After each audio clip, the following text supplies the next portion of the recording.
News 14 Carolina meteorologist Matthew East here with you. This is the September 16th edition of the Carolina Weather Video here for this Wednesday. And September the 16th, sort of an ominous day in weather history, especially tropical weather history. This marks the 10-year anniversary of Hurricane Floyd making its landfall. It also marks the 5-year anniversary of Hurricane Ivan's landfall.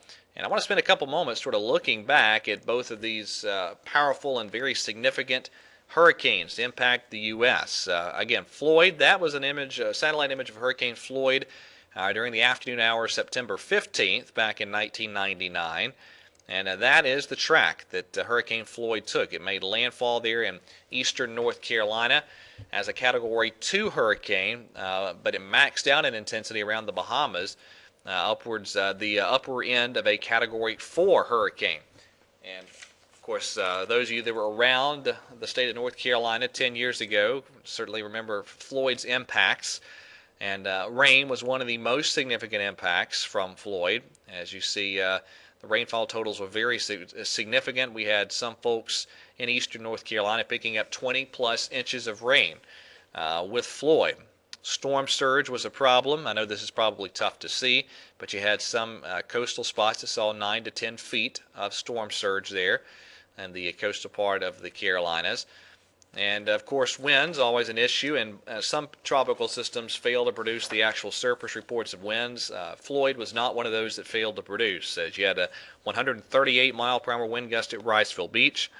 New Hanover County in North Carolina, 130 mile per hour gust. Topsail Beach, 123. So certainly the wind was very significant with Floyd as well. So again, Floyd made landfall 10 years ago today. Ivan made landfall 5 years ago today there on the north central Gulf Coast. This is a radar image as Ivan was making landfall there around Mobile Bay in Alabama. And Ivan, very significant. In fact, Ivan produced some of the largest waves ever recorded out in the Gulf of Mexico. This is impressive, as you had actual recorded wave heights in excess of 90 feet. And it looks like, if you do all the calculations on that, the way it was measured, there could have very well been a wave height in excess of 120 or even 130 feet. Just incredible waves generated by Ivan. And there's the rain associated with Ivan, over 15 inches of rain down there around Mobile and Baldwin County, Alabama, and very significant rains all the way up through Alabama, Georgia, and into the western Carolinas, and even on up into parts of southern New England. And wind was a problem even well inland with Ivan as well. You had a significant wind gusts, Demopolis and Montgomery, even up through parts of north central Alabama as well. And obviously along the coast, you had tremendous storm surge issues with Ivan and wave and wind issues as well. Now, with all that said, the tropics are quiet this morning. No active tropical systems out there. Let's shift gears to our weather.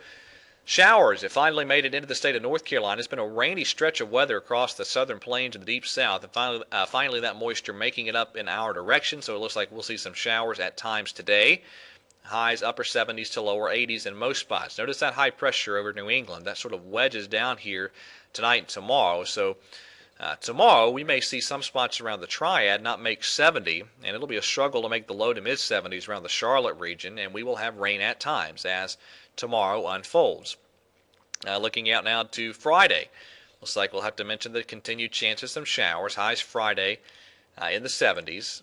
Same story for Saturday. Another fresh area of high pressure moves in, so maybe mid-70s, maybe some upper 70s for highs for Saturday and Sunday. Both days will continue to feature the chance of some showers at times. This is Monday, and sharp cold front back in the plain states. Pretty cold air building over Canada that's going to try to charge into the eastern part of the country and the central part of the country as next week unfolds. So around here looks like some showers Monday, maybe upper 70s to maybe some lower 80s for highs. Same deal on Tuesday as that front gets a little closer, showers and maybe a few thunderstorms. And finally, it looks like we get into that cooler, drier air by around Wednesday of next week. And I want to show you this chart one more time here. This is today's comparison of the day 8 to 10 day average of the 500 millibar chart, or the upper air chart. European model on the left, GFS model on the right, and frankly, they're in very good agreement. Nice ridge on the western coast of North America, pretty significant trough in the interior part of the eastern United States, and it looks like That's the type of pattern that will try to hold then through the end of September and maybe even into early October. So I think some cooler weather certainly about to settle in as we get deeper into next week and probably extending into early October as well. All right, that's it for today's edition of the Carolina Weather Video. Everyone have a wonderful Wednesday, and God bless.